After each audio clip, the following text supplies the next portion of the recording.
Bienvenidos a mi canal. Somos Santiago de León Audio, un grupo de artesanos dedicados al sonido de alta fidelidad y a la fabricación de altavoces de alta eficiencia.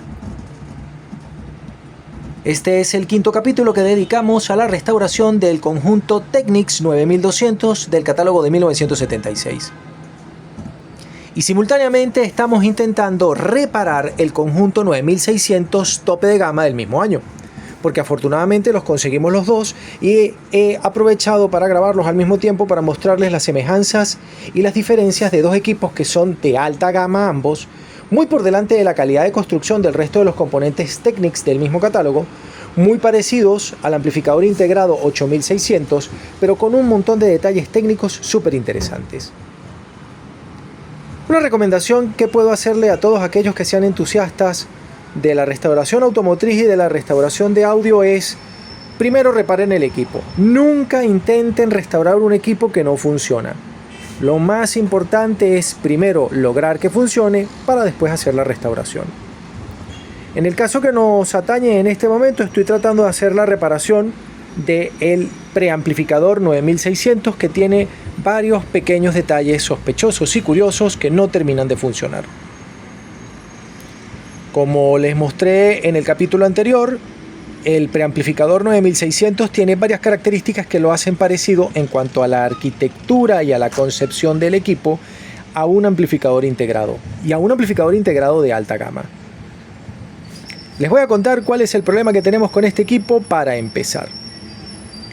La señal que proviene del selector de entrada y pasa por este, que es el control de volumen, es amplificada por las tarjetas del control de tono. Un diseño raro que se parece mucho al diseño del Sansui AU777 del catálogo de 1967, 68 y 69. Aquí podemos ver el conjunto de transistores que reciben la señal de entrada que estamos en proceso de restaurar. Por ejemplo, este transistor se me está calentando de más, así que lo vamos a cambiar de cápsula, lo vamos a promover a este, que es una cápsula más grande, para que trabaje más tibio. No sé si notan que hay un pequeño ruido de fondo.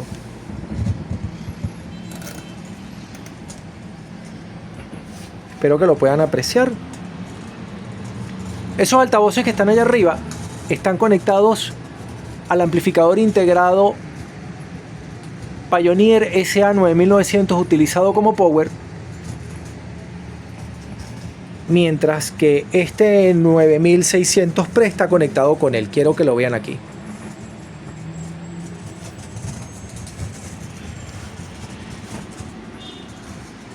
Estoy utilizando el 9600 como Pre y el 9900 como Power. Aquí pueden ver el puente. Voy a acercarme al parlante para que ustedes lo puedan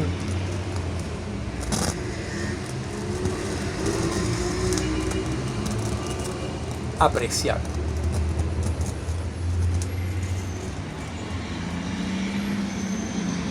El ruido era originalmente producido por esta sección que está acá. Y yo he decidido cambiar el capacitor de entrada, los capacitores de filtro que alimentan justamente el voltaje de esta sección, justamente de la entrada de esta sección, por condensadores nuevos, también Matsushita, de 100 microfarad por 25 voltios. Y todos los transistores son nuevos. Pero estos componentes electrónicos que hemos utilizado no son japoneses, son chinos. Y lamentándolo mucho, siguen teniendo ruido de fondo, y ese es el problema de hacer reparaciones hoy en día.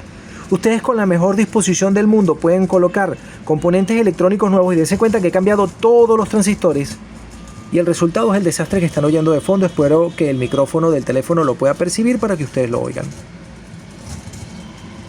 ¿Cómo funcionan estas secciones de amplificación? Funcionan exactamente igual que la sección fono. Tengo un par diferencial que recibe la señal de entrada, que son los transistores 1 y 2, un segundo par diferencial que vuelve a amplificar la señal, que son los transistores 3 y 4, un tercer par diferencial que vuelve a amplificar la señal, que son los transistores 5 y 6, y un buffer de tensión, un seguidor de tensión, que es el que se encarga de hacer el punto de baja impedancia para tomar la retroalimentación negativa y hacer la ecualización.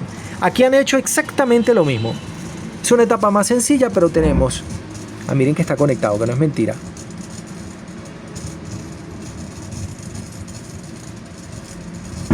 Ajá. Tengo un primer par diferencial formado por estos dos transistores que tienen que amplificar señal, un segundo par diferencial formado por este par de transistores. Los primeros son PNP, los segundos son NPN y este es un seguidor de tensión también NPN, el transistor 5. Pero tengo ruido. Es como si no hubiésemos reparado nada. Noten ustedes que la fabricación de estas tarjetas también incluye componentes de bajo ruido, como estas resistencias de 100 y de 220 kΩ con 2 tiras doradas. Pero sigo teniendo ruido, porque estos transistores no están bien construidos, y ese es el problema de reparar hoy en día. Me han preguntado muchas veces que cuál es la diferencia entre las piezas japonesas y las piezas chinas. Y el problema, hay piezas chinas que son de buena calidad, pero un grueso de los componentes que están trayendo para América Latina son los componentes electrónicos de peor calidad disponibles. Cuando nosotros hagamos la restauración de nuestro preamplificador 9200, que tiene más o menos la misma funcionalidad, pero un esquema más sencillo, tendremos que ir verificando que los componentes sean de la procedencia que corresponde, porque aquí están marcados, quiero que los vean. Estos transistores TR1, TR2, TR3 y TR4 que tienen este punto anaranjado han sido transistores seleccionados de bajo ruido para colocar en la entrada. No pueden tener fuga de corriente, porque entonces el desempeño del equipo se va a ir a la mierda. Pero aquí tenemos este problema. El equipo está encendido y no hay forma ni manera de utilizarlo. Pero esto me permite probarles un comentario que había hecho, que ese ruido no se produce porque se mueva el potenciómetro. El potenciómetro en sí mismo no produce ruido. El ruido se va a seguir produciendo igual porque no es el potenciómetro lo que ha fallado. Que cambiar este atenuador de 60 decibeles Technics es un crimen. Tampoco el ruido se produce por los contactos metálicos de los controles de bajos y agudos, porque ellos no producen ruido. Aquí el ruido solamente puede provenir de los transistores o de los capacitores. Yo llegué a pensar que el ruido lo estaban produciendo los únicos dos condensadores que yo no había cambiado, que son estas piezas de 3.3 y 4.7 micros bipolares electrolíticos. Así que lo sustituí por piezas nuevas para probar y el resultado es el mismo. Este circuito no funciona correctamente. Y ese es el problema de las reparaciones modernas. Por eso me han preguntado que de dónde sacamos las piezas para que no fallen, porque a muchos técnicos les ha pasado esto. Pero claro, uno se vuelve loco, porque si yo pongo una pieza nueva, tengo el vínculo de confianza de que ese componente efectivamente funciona, y no es el caso. El otro defecto que tiene este equipo es que la alta tensión de 125 voltios estabilizados que alimenta el final de la sección fono no funciona.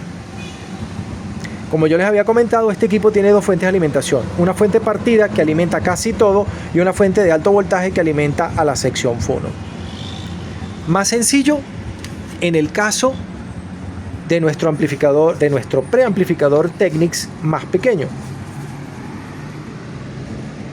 El modelo 9200, que tiene una estructura que les voy a comentar ahora en detalle porque es interesante.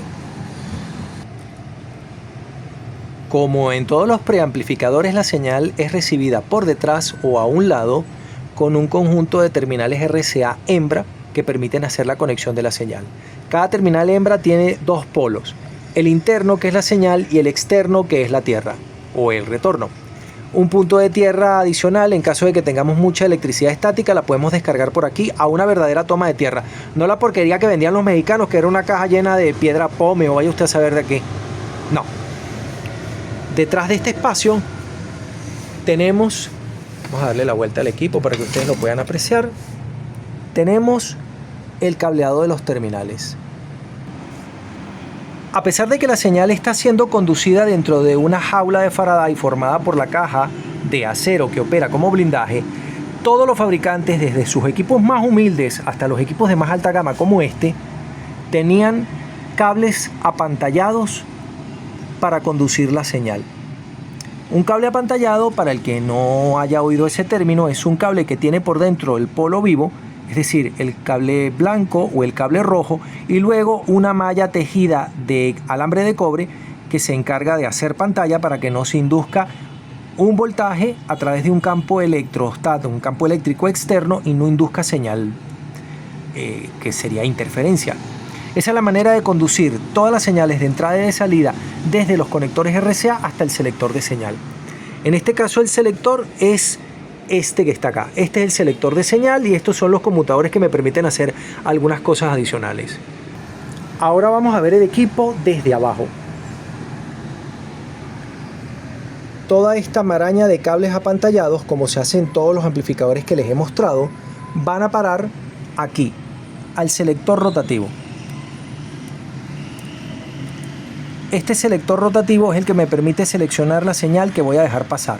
Y no lo van a poder distinguir bien, pero tiene dos placas. Una placa con los cables blancos para el canal izquierdo y una placa separada con los cables rojos para el canal derecho.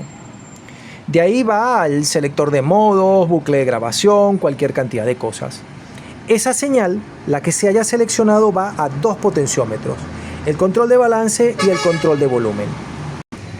En el caso de los amplificadores buenos, como los Pioneer 8500, 9500, 9900, como este Sansui 8500, 9500, después la siguiente generación del 9900, el control de volumen se hace en un taco Alps de alta calidad. En este caso tenemos este que es el taco que opera como control de volumen.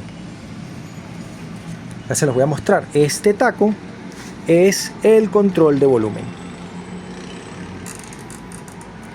En el caso de los preamplificadores buenos, lo que tenemos es esta pieza, un atenuador. En este caso no es fabricado por Alps, sino fabricado por la propia Matsushita, porque ellos eran un proveedor de piezas y partes electrónicas de alta calidad. Así que decidieron utilizar su propio atenuador. Dense cuenta que la señal es canalizada para entrar y para salir con cables apantallados. Los cables apantallados tienen un problema, al igual que el cable coaxial, al que se parecen muchísimo, tienen una capacitancia parásita. Si este es un componente de alto valor y lo cargamos con una capacitancia parásita, vamos a perder agudos. El problema no es realmente la pérdida de agudos, el problema es desfase.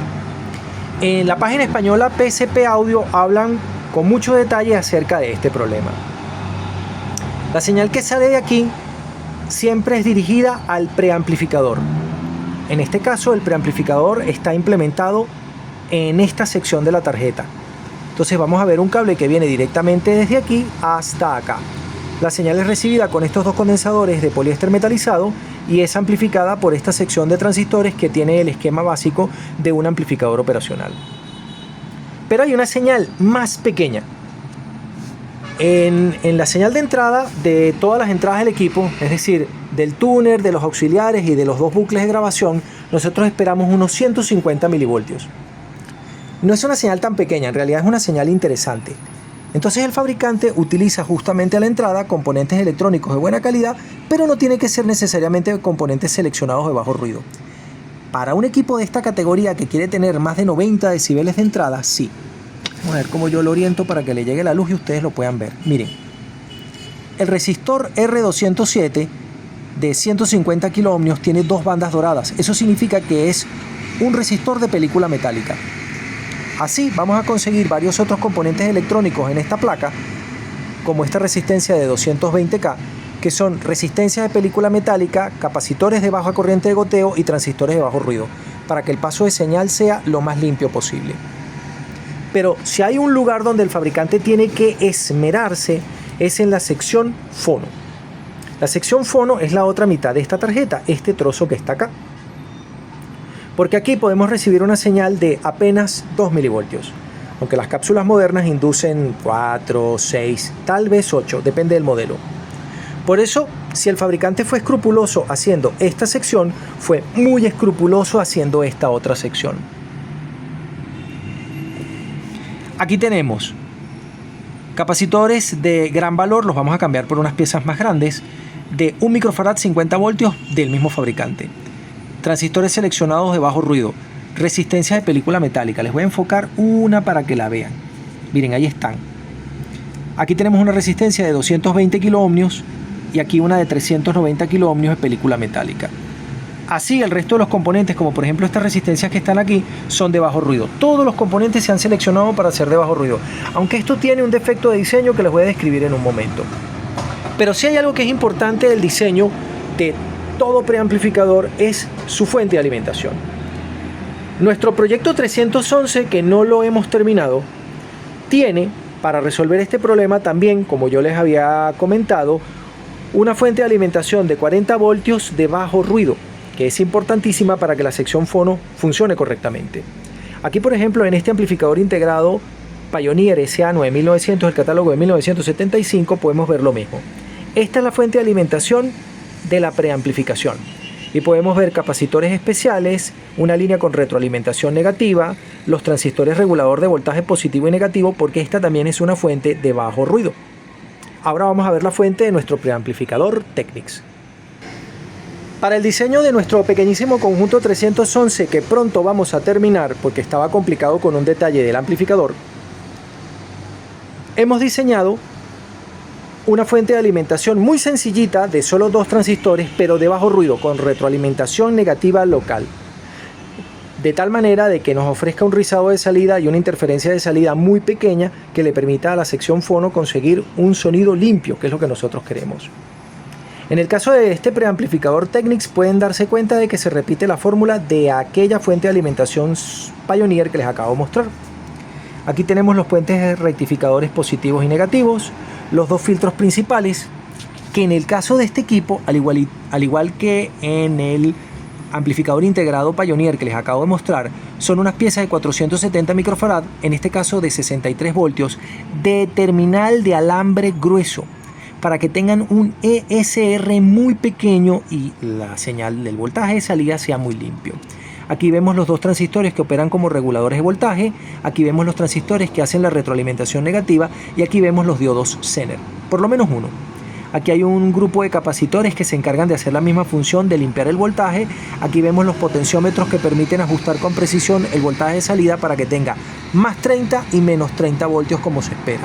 Y aquí se distribuye el voltaje de alimentación a la tarjeta de la amplificación principal y a la tarjeta de los filtros. Aquí se hacen los filtros subsónicos y ultrasónicos que todo preamplificador con sección fono necesita. Nosotros vamos a hacer una restauración de este equipo y una de las cosas que queremos que nos quede muy bien es conseguir un buen par de capacitores que estén a la altura de los originales, que han perdido una parte de su valor, de tal forma de que el voltaje de salida sea tan limpio como el fabricante esperaba que fuera para que el desempeño de nuestro preamplificador estuviera a la altura. Seleccionar los componentes electrónicos es difícil porque estas no son piezas convencionales. Hay muchas piezas utilizadas para la fabricación de estos equipos que son genéricas, pero hay componentes electrónicos que son especiales, como por ejemplo estos condensadores de 470 micros por 63 voltios. Para restaurar la fuente de alimentación de nuestro Pioneer 9900 hemos conseguido estos capacitores de una serie de Low ESR de baja resistencia serie equivalente, de tal manera de que el voltaje salga tan limpio como sea posible. Son piezas de 1000 microfarad 100 volt. Pero hay una manera alternativa e interesante de conseguir un desempeño similar, y es colocar capacitores en paralelo. Si no consiguiéramos el performance que queremos de las piezas que conseguimos, podemos poner condensadores en paralelo para lograrlo. Esto es lo más importante de la fuente de alimentación del pre, porque si no vamos a tener un ruido de fondo que no va a desaparecer nunca. Al igual, por supuesto, que si todos lo sabían antes, los capacitores principales tienen que tener unas características excepcionales para poder hacer la entrega de corriente que la etapa de salida necesita, porque en la etapa de salida podemos necesitar 12 amperios. Todos los capacitores de gran valor no están pensados para mover 12 amperios.